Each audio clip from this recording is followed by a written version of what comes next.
Chapter 22. The Chosen. The chamber stilled. The roar of the cradle's awakening subsided into a low, steady pulse. Mist hung motionless, as though the very air held its breath. The newborn vessel stood at the heart of the altar, body still knitting itself together, each pulse refining the unfinished form.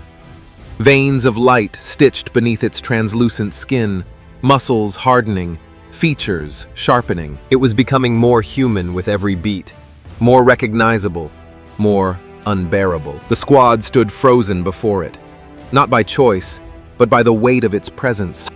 Mack broke first. "Come on then!" he roared, boots planted wide, fists clenched, though his rifle lay useless on the floor.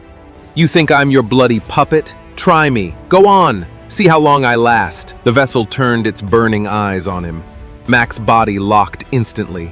His teeth ground against the invisible pressure. His heart hammered against his ribs in time with the vessel's pulse. He was no longer moving of his own accord. The smile returned, faint, unfinished, more suggestion than expression. But it was enough. Mack bellowed, voice cracking. "You'll never break me!" The pressure tightened. His arms lifted without his will, spreading wide. His legs bent, forcing him to kneel. His visor fogged with sweat. Still he fought, straining until veins bulged in his neck. Stone laughed softly. "Don't you see, Mack? It isn't breaking you, it's revealing you. This is what you were always meant to be." Stone stepped forward, shard blazing in his fist, every movement reverent. He sank to his knees willingly, arms wide in mirrored supplication. "You called us," he said, voice trembling with devotion. "I heard you long before this place. The shard was your sign, and now I stand before you, ready to serve." The vessel regarded him.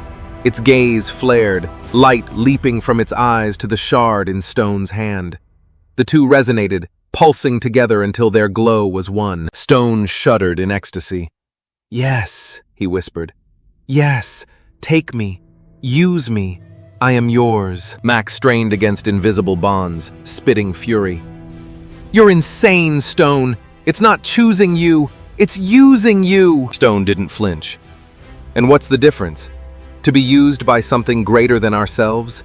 Isn't that purpose?" Ace was curled on the floor, helmet tilted, whispering patterns to himself.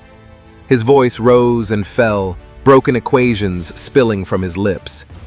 Everything aligns, stars folding inwards, numbers collapsing. It was waiting for us. We're the integers. The vessel moved to him. Its unfinished hand reached down, brushing the air above Ace's bowed head. Ace froze, gasping, then screamed. His body arched, convulsing as visions poured into him.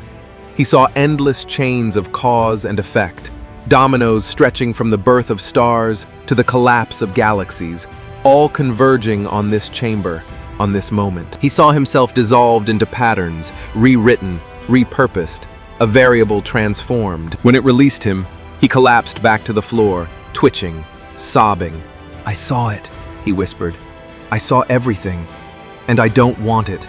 I don't want it in me." Konnichiwa. The prisoners who had survived the awakening were stirring. At first they crawled, dragging themselves across the floor in broken, hesitant movements. Then they stumbled upright, staggering like sleepwalkers. Their eyes glowed faintly through their visors. They were being drawn toward the vessel. Pulled by invisible threads, they shuffled forward in jerks and lurches, arms outstretched. Not chosen, compelled. The vessel did not look at them. They were beneath its notice. Yet they came anyway, obedient as moths to flame. One reached the altar. Without hesitation, the vessel extended a hand, and the man dissolved into mist, broken down into threads of light that flowed into its veins. Another followed. Another. Mack shouted, voice raw. "That's all you are to it. Meat and fuel." But Stone only wept with joy. "No," he whispered. "They're being transformed. They're becoming part of something eternal." The chamber shifted. The walls rippled outward, ribs flexing. Veins of light crawled higher, branching, weaving a lattice overhead. The mist cleared to reveal divides opening in the floor. Plates rose like barriers, separating survivors into groups. The squad was left together, The last prisoners were herded aside, trapped behind walls of living alloy.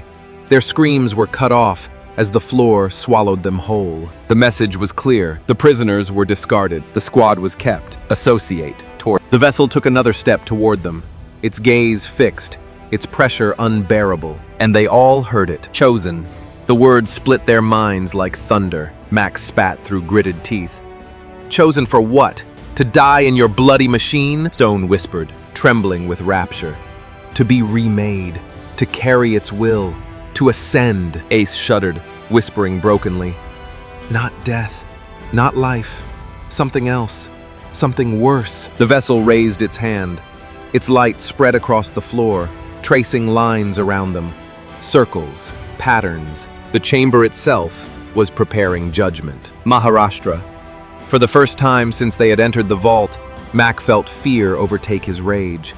Not for himself, but for the squad. For Ace, shaking and broken. For Stone, lost in worship. He fought the pressure, forced his head up, forced his voice out. "You want us?" he roared. "You'll have to take us apart piece by bloody piece." The vessel's smile returned, faint but certain. It lifted its hand higher. The circles on the floor flared, bright as suns, and the squad knew the next beat was theirs. Judgment was coming. That is the end for this one. Make sure you come back for more, and like and subscribe. See you soon.